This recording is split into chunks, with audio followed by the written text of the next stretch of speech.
Welcome to Happily Ever After is just the beginning. Keeping your relationship not just together, but happy, and we mean truly happy, is part art and part science. You've come to the right place. Here's your host, Leslie Dories. Being married has been found to be one of the best ways to accumulate wealth. Contrarily, money is also one of the top two sources for disagreements in a marriage, the other being sex and intimacy. And that's because both of these issues are extremely personal and open to judgment. So what makes talking about money so challenging? And is there anything that would make it easier? Well, that's what I'm going to be talking about today with my guest, Brian Page. He's a personal finance and economics educator and the founder of Modern Husbands. So, Brian, thanks for coming on the show and talking about what is a challenging topic for a lot of couples. Well, thanks for having me. I really appreciate it. So you've actually been educating people, thank goodness, on personal finance for many years. So what have you found to be some common challenges around money and marriage? Yeah, that's a good question.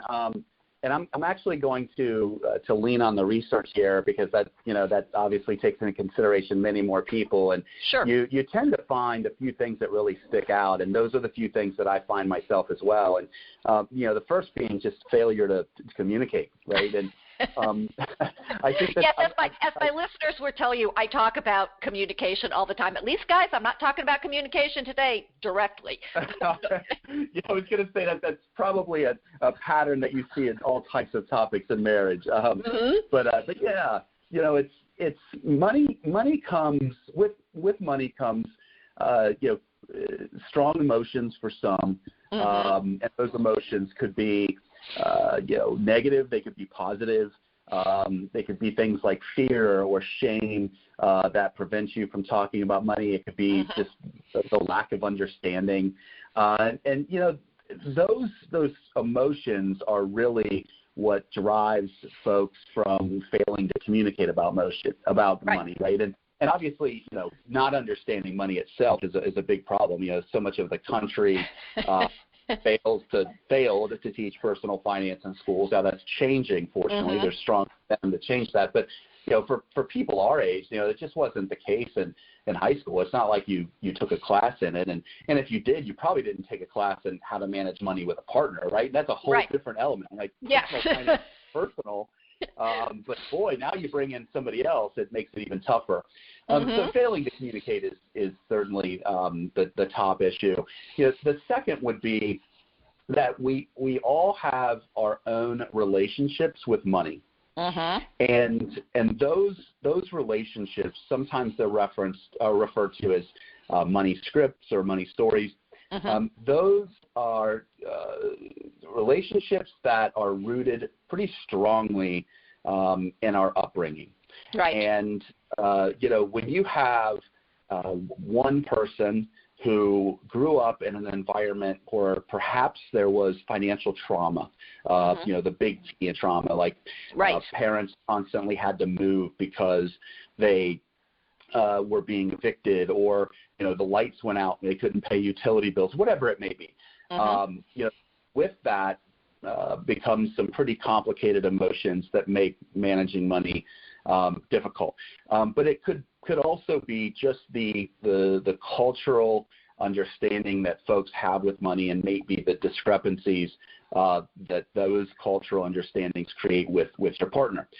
So just one example would be one of my board members at Modern Husbands is Dr. Strebe from Duke University, and she is an expert in cross-class relationships. And so when you have, as an example, one spouse or partner who manages or is from a blue-collar background, and another partner who is from, let's say, more of a professional background and upbringing, with that comes kind of a different attitude towards money. So as an example, typically somebody who comes from a background where, money was tight, they didn't talk about it. And this surprised me in the research. They tend to spend more freely. they tend to plan less.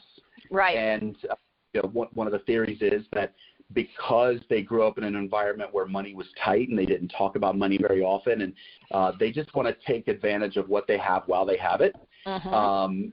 So folks who grew up where they had plenty of money and it was talked about commonly, they tend to be more the planners, that they're comfortable diving into the details, having conversations about it. And so right in itself, you have one person who hates talking about money and loves to spend freely, and then the other person loves to talk about money and loves to save, right? So you can imagine that instantly there's going to be conflict, and opposites do attract. At least that's what I've read and been told. But without some sort of intervention, or at least some education and understanding why perhaps there are some differences in your attitude towards money and how you can work together, it can create a problem. And the third is just different values. Right. And that can be a real problem if you don't recognize that. So, an example. My parents, I was super lucky. They were amazing. I had a great upbringing. I never had to worry about money. But however, they were extremely frugal.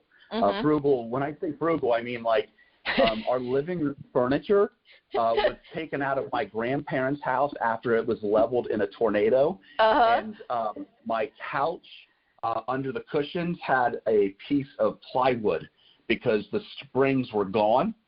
That was our living room furniture, right? Our cars, one car was recruited to be entered and was entered in the Clinton County Demolition Derby and won. Right? So you can imagine the kinds of possessions that we had. Well, the reason for that was that, my dad grew up in a very modest upbringing. He grew up on a farm. He was a sharecropper.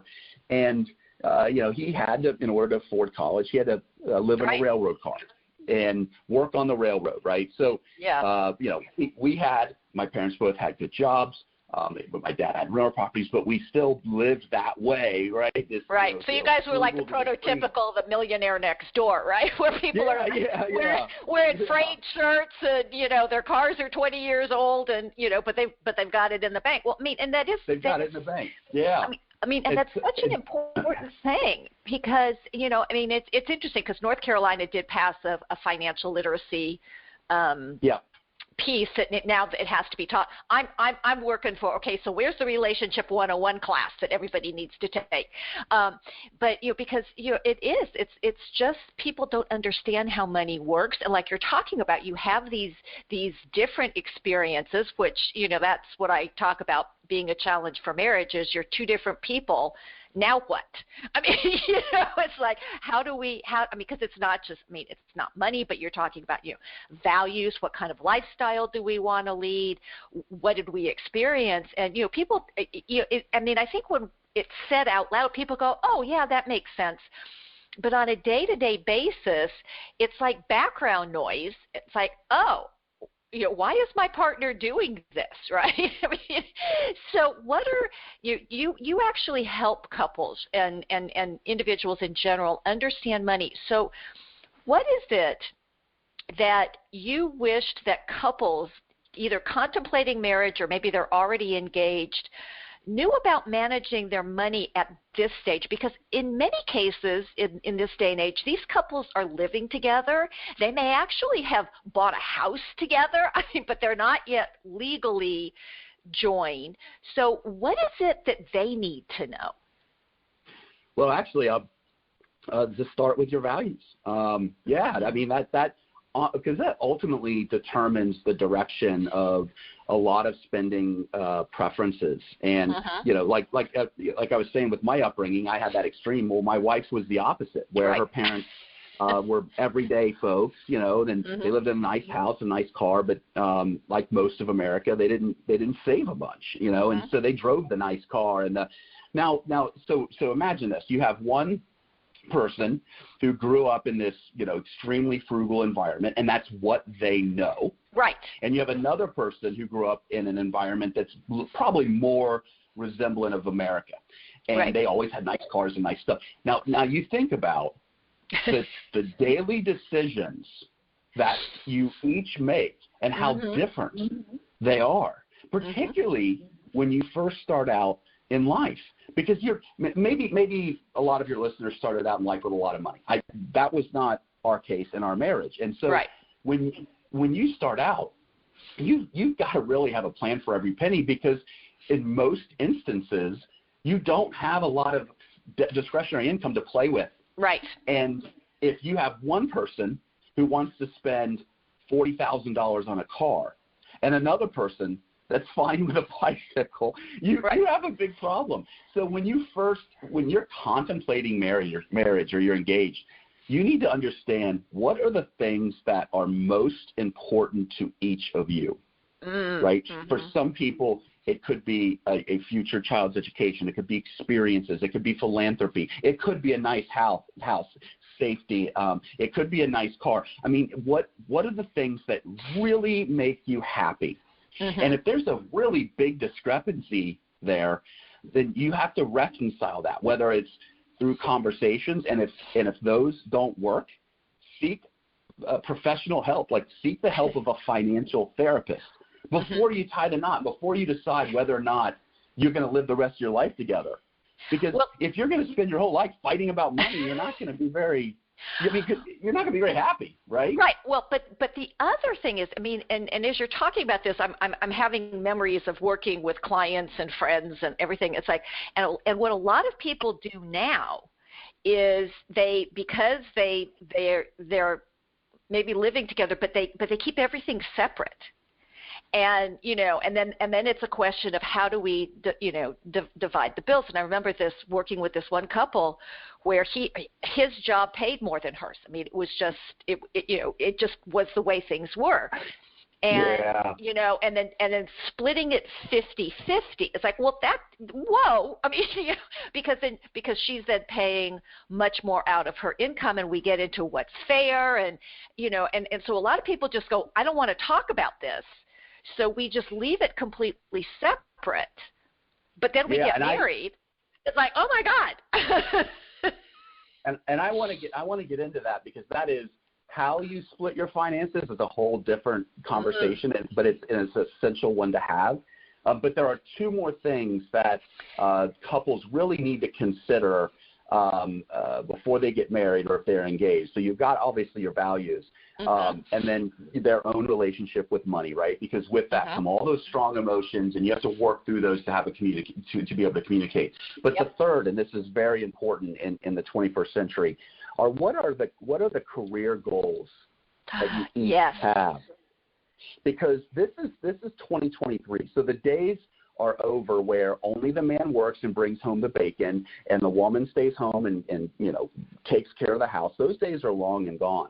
And so when you have right now women that are outpacing men at every college degree level, associate's, bachelor's, master's, PhD, and professional degrees, I think it's time we all recognize that there has to be a collaborative spirit and understanding who is going to be driving the career engine of our relationship. And if it's both of us, then we have to have ongoing conversations. And this has been the case with my wife and I, where we've switched back and forth. And it's the case with a lot of the people who are, community members of Modern Husbands, where both couples have good jobs. And the reason I bring this up, the reason it's so important, is because the kind of the default when there's a child born is she is the lead caregiver, right? And that's not necessarily what's in the best interest of a relationship. That's not necessarily what's in the best interest of the personal finances of a household. Right. And that takes conversation. So I think it's important that couples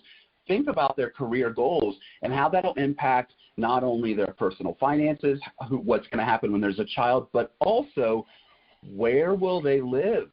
Because I have, for example, one of our Modern Husband Advisory Board members, they're a couple. Well, one lives in D.C. right now, vice president of Industrial Bank, and the other one lives in Houston, Texas, as a tax attorney with ExxonMobil. Those are two really big-time jobs. Now, they don't have kids yet, but they have they continue to go back and forth to manage these very big-time careers and find ways to still see each other. So those would be the three things that couples really need to think about when they're contemplating marriage or getting engaged. What are your career goals? What are each of your values, and can those work together? And then what are each of your relationships with money? Yeah, and that's so critically important. So this is Happily Ever After is just the beginning on webtalkradio.net. I'm Leslie Dories, and I'm talking with personal finance and economics educator Brian Page. He's also the founder of Modern Husbands. And if you and your partner struggle with how to handle your finances, guess what? You're not alone. But not having the conversation won't make things easier. Divorce is about the fastest way to lose wealth that exists, maybe second only to serious medical costs. But it's also one that can be prevented most of the time, but only if you take action to deal with the challenges. And that's where I can help. So I invite you to take a moment and schedule your free, no obligation 5-star relationship call. You can reach me by phone at area code 919-924-0463. That's 919-924-0463. Or you can send me an email, Leslie, Lesli, at foundationscoachingnc.com. That's FOUNDATIONS, coaching, N as in Nancy, C as in Charlie.com. And now I want to get back to this conversation about marriage and money. So, Brian, how do or should the way a couple handle their finances early in the marriage change from maybe what they were doing pre-engagement, or pre-marriage? So there is a clear answer to what people should do. There's a clear answer, and that is they should do what works for them. I love it. I realize there are folks out there that preach like a certain approach that you have to apply in every circumstance, and that dogmatic approach does not work for everybody. Right. So I think the first thing that people need to recognize is typically the first 6 months of financial behavior in a marriage cements how people will move forward. So that means how you manage money together. And when I say that, I mean when you sit down and have a money conversation, which you should do at least once a month, if not weekly, early in your marriage, and decide what is it that you want to focus on. What are your financial goals? What are your values? Do you have enough emergency savings to withstand a storm? Whatever it may be. And then after you've had those conversations to decide where will all the money go, then you have to decide who's actually going to do the work to manage it. And some folks have a dedicated person who just manages the money, right? They pay all the bills. They take care of it. Right. Some of them divide it up, depending on there could be have common skill sets. They could have things that they enjoy, or perhaps there's something that one partner hates and another partner loves. And then you're usually flipping a coin over health insurance because nobody wants to deal with that. But that's really important to figure out where is your money going to go and who's going to manage the money, and make sure that you are communicating regularly. So oftentimes they're called money dates, where you just sit down in an environment uninterrupted and you're proactive. Because the last thing people need to do is only talk about money when there's a problem with money. Right. And that's what happens. And people wonder why they fight about money. They're not really fighting about money. They're fighting about not communicating and not planning, because they get something in the mail that says they're behind on a bill, or perhaps somebody has credit card debt, and now they're arguing over it. Of course they're arguing. There's tension. It's scary. It's frustrating. And if you have money dates early in your marriage and make sure that you are proactive and you plan all of these things out, now you're not really talking about money. What you're talking about is a lifestyle. What you're talking about is thinking about how you want to live together. And that's a lot more fun than talking or arguing about paying a bill that's late. So that would be the first thing. But I think you alluded to this earlier, like how if both of you are making money, what are you going to do when you're married? Now, there are 3 common approaches. The first approach is everybody keeps money separate, and you have common bills that you each pay, rent, mortgage, whatever, and those bills are bills that you both manage together, but you both essentially pay.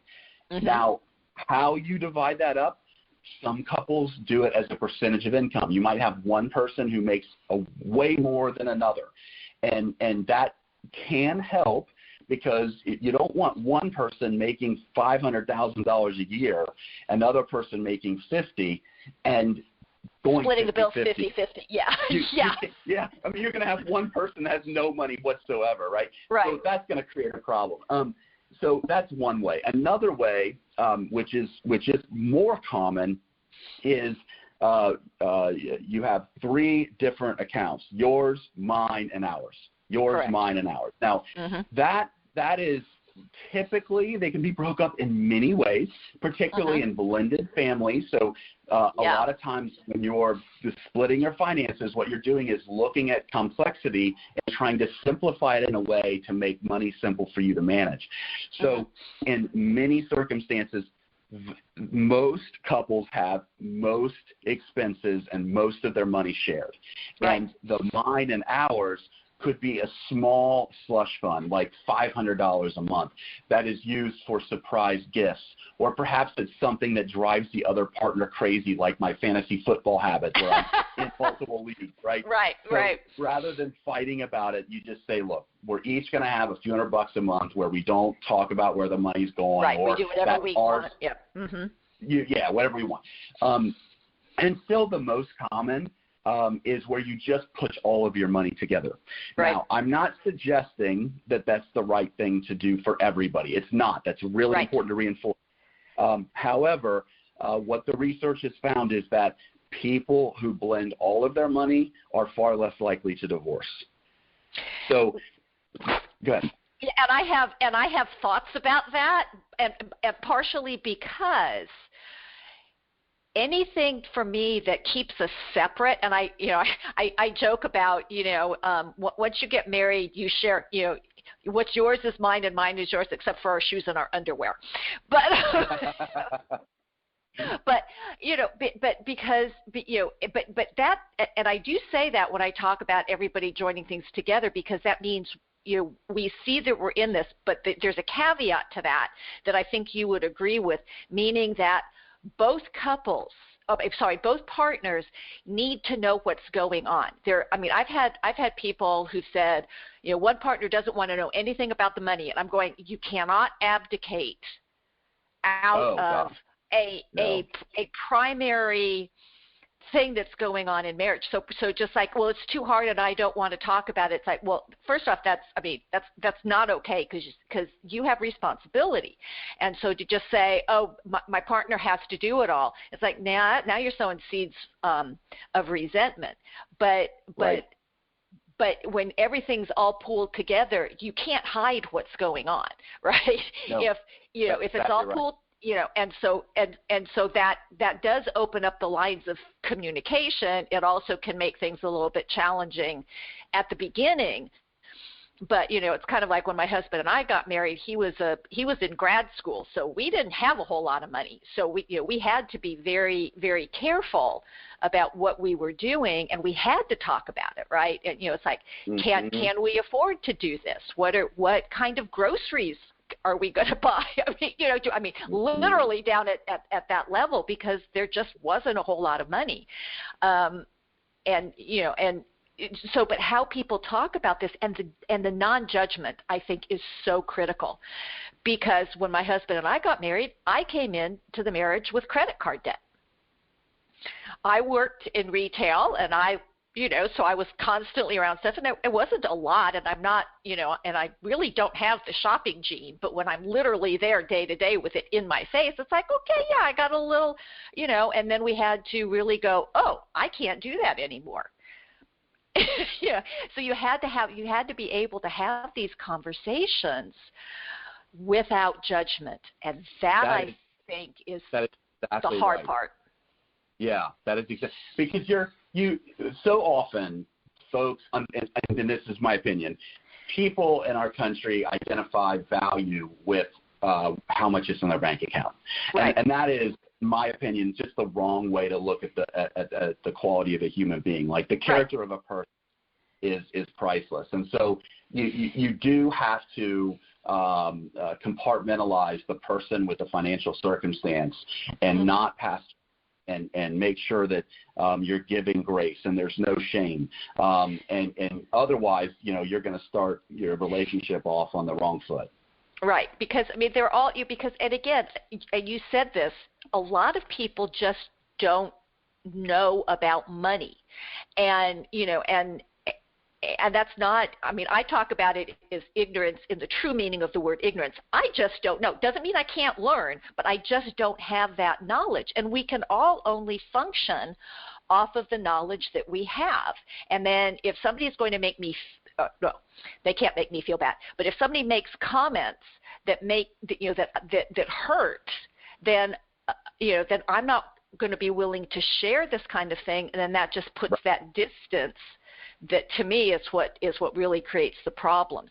So one of the other things you also talk about is about the transitions in marriage that impact finances, and you briefly talked about one of those transitions, which is having a baby. But what do you mean, and what should couples be aware of? I was interviewing one of my advisory board members at Modern Husbands, Dr. Mangino, and she wrote Equal Partners, and she's internationally acclaimed for understanding just partnerships in the 21st century. And she said something so profound but so simple that I still to this day wish somebody would have told me this 21 years ago. So just prior to any transitions and at different stages in your relationship, just simply ask your partner, what does an ideal husband look like to you? What does an ideal wife look like to you? And have them talk. Because I've never asked my wife that. What's an ideal husband?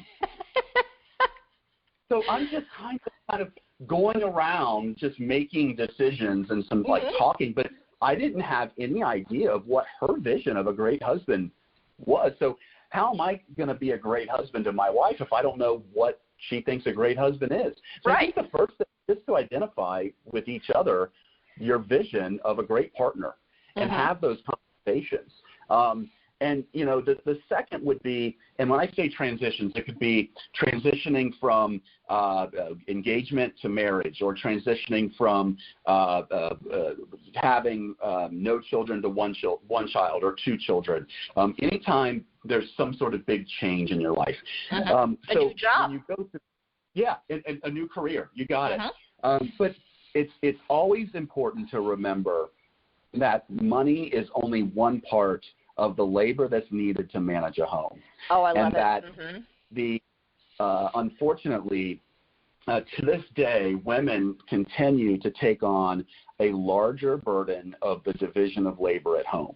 And the challenge with that, there's a number of challenges. First of all, that in itself, that leads to a lot of resentment. Yes, it does. And not understanding.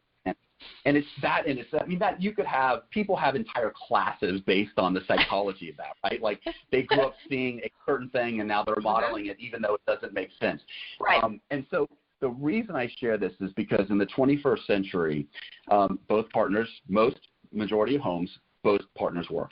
And so we can't expect our partners, let's say in my case, it's a woman, it could be another man, but in my case, it's a woman. I can't expect her to be completely happy if she's not having a career that's fulfilling to her. Because for her, that is her priority. That might not always be the case, and that's okay. But in our relationship, that is important. And so I can't expect her to have career success if she's coming home and not just managing a bunch of people in her job, but now has to come home and manage all the people in her family. That has to be something that's divided up. And how you divide it up depends on so many things, right? Your skill sets, your passion, your time, et cetera. So determine in these periods of transition in a marriage, how is it that each of you are going to work together to manage the home? And finally, the last thing is, because we've already talked about whose career comes first and when, but the third thing would be, how are you going to provide a great caregiving experience for your children? Yeah. When you get married and you have let's say you're getting ready to have a child, women oftentimes are the ones who stay home for a longer period of time than men. Men, even when offered paternity, they Right. don't take it. Right. Paternity leave is just untaken. 24% of companies provide paternity leave. Men don't take it. That is doing your spouse a disservice, but it's also doing your disservice as a man, because the research has found when men are distributing working fairly in the home and the chores are distributed fairly, not only is the marriage healthier, but the husband actually gains the most happiness. When men spend more quality time with their children and they're present because they have the time, men are happier, and the outcomes for children are more positive. So it's important that when married couples are managing a transition into having a child or 2 children or 3, don't just default into a 1950s style system when it's 2023. Well, I mean, and that's, but again, and you're hitting on all of these things, and you're bumping up against, and you started the conversation talking about values. And to me, that is such a critical thing. And I think that it scares people because, many, many years, actually almost my entire career, people would ask me, do you do premarital counseling? I said yes, with anybody who was willing to do it. But most people don't want to because things are going to be pointed out. And again, doesn't mean that they can't be resolved, but it's just, even just raising the issue is terrifying. Because it's like, oh, well, what if I realize that this person's values and mine don't align? And I'm going, better to know that before you're married and have kids than 20 years in. Yeah. Because again, those values are going to show up, and having different values isn't necessarily a problem. It's the not addressing the differences. Yeah. That's the problem. And being afraid of, because the people would say, well, I don't want to go to premarital counseling because maybe they'll tell me we shouldn't get married. And I'm going, well, if you're already having that thought, that ought to be a stop sign. But, it's scary. And to me, knowledge is power. Knowledge in and of itself isn't good. There's no judgment on the knowledge. It's just like, here's what the facts say. Here's what the research shows. Now, again, as you said, it's critically important that people do what works for them. I remember when I was pregnant with my son, who's my oldest child, there was a woman who I worked with I think she had her baby like 3 months before I had mine. And she's like, you have to make sure that your husband gets up in the night with you when you're feeding the baby. And I'm thinking, I am not going to be working outside of the home when the baby is born, and my husband is. Why would I want, and plus I was also TMI breastfeeding, so that he couldn't feed the baby. So it's like, why would I do that? It made no sense to me whatsoever. So I thought, it was just like, thank you very much, and we did what worked for us. It was like, but I think that's what people get caught up into, is because, now I have to make a decision. I'm not following the crowd. I'm not doing what the great they, whoever they are, says I should be doing, as opposed to really sitting down with my partner and what works for us. You got it. But because then, and again, you're talking about the household, running the household, and again, to me, that's another one of those major areas you don't get to abdicate. My view is anybody who lives in a household who's over the age of 2 has responsibility for keeping it running, because 2-year-olds can pick up their stuff. That's exactly right. Yeah. Men, we're all adults. We can all, pick up and do our thing around the house. Right. And it's like, and you have an obligation to. It was like, my kids, it's like they were complaining at one point in time about what I was preparing for dinner. And it's like, if you don't like what I prepare, then you better weigh in, because if it's left up to me, I'm going to fix what I want, and don't you complain about it. Until you guys start participating, you don't get to complain. But Love but it. but it's hard because you have to have those skills. And here we go again, listeners, communication. You have to have the skills, and also, and I do think that when you're focused working as a team, and it's not a competition between you and me, but we're actually a team and we're trying to accomplish something together, which, oh, by the way, we've agreed to, that makes the conversation so much easier. Yeah, and that's what we try to do at Modern Husbands, because ultimately, our partners are our teammates, our spouses are our teammates, and look, I get, the 1950s structure where he went to work, she stayed home. At that time, that was logical, and for some people now that works now, and that's great too. I'm not suggesting that's not wrong for everybody. But what doesn't make sense is that model from the 50s applied in 2023 where both spouses are working. It's just, we all know from the research, it just leads to a lot of tension and unhappiness in marriage. And it's just got to be, teammates working together to figure out how to manage the house and the marriage in a way that everyone's happy. Right. And I do think that, having watched the very first episode of Mad Men and breaking out into a cold sweat as I did, going, oh my God, because those roles were so rigid, and and so the idea now is we actually have more freedom to make choices. Oh yeah. Yep. But the flip side to that is, okay, now we have freedom to make choices, and it's but I know you feel this way. It's empowering because we get to decide what's best. And that doesn't mean that our parents did it wrong or our neighbors are doing it wrong or whatever. It's just being really clear and intentional, because I do believe that marriage is all about intention. What is it that we're intentionally doing? And finances are a big part of that. And again, it's much easier. I do think it's much safer to have those tough conversations early on and come up with a solution that works for both of us, and then we can implement it, because then it makes it so much easier down the road, right? You got it.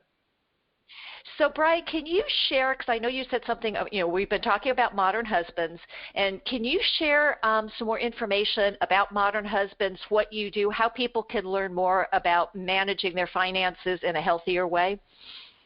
Sure thing. Yeah, if you go to modernhusbands.com, you'll see that we're a platform and a community. We're focused on managing money in the home as a team. It's that simple. And although it sounds simple to do, as you know, and we've been talking about this, in practicality, it's not that easy. And so we just simply share ideas on how to have conversations, ideas on how to divide things up at home, and in particular, ideas on how to manage money as a couple. And that's where there tends to be a lot of challenges for a number of reasons. So it could be the education of the content itself, like what is credit building, down to how to have those conversations with your partner about money, how to address some of the friction in your marriage around money. So at modernhusbands.com, you can subscribe to our newsletter. We only send it out every couple of weeks, and then we also have free courses that come with that. And then we have a podcast that we now release every week, the Modern Husbands podcast, where just like this conversation we've had, we just share ideas to manage money in the home together. And then we also dive a little bit into some specificity for husbands and their mental health and happiness. So the podcast can be found at modernhusbands.com, and of course we're active on about any social media channel that you probably have. Well, great, because as I've already said a couple of times in the show, I believe that nobody gets to opt out of a major aspect of marriage, and dealing with money and finances is a major aspect. Not participating in the discussion or knowing what's happening with your money is actually abdicating responsibility, and that usually creates problems for the marriage in the long run. So how do you and your partner deal with money? Does something need to change? Well, hopefully you've gotten some great information from today's show, and you can get more information if you go to Brian's website. But hopefully you found this conversation helpful, and until next week, stay loving.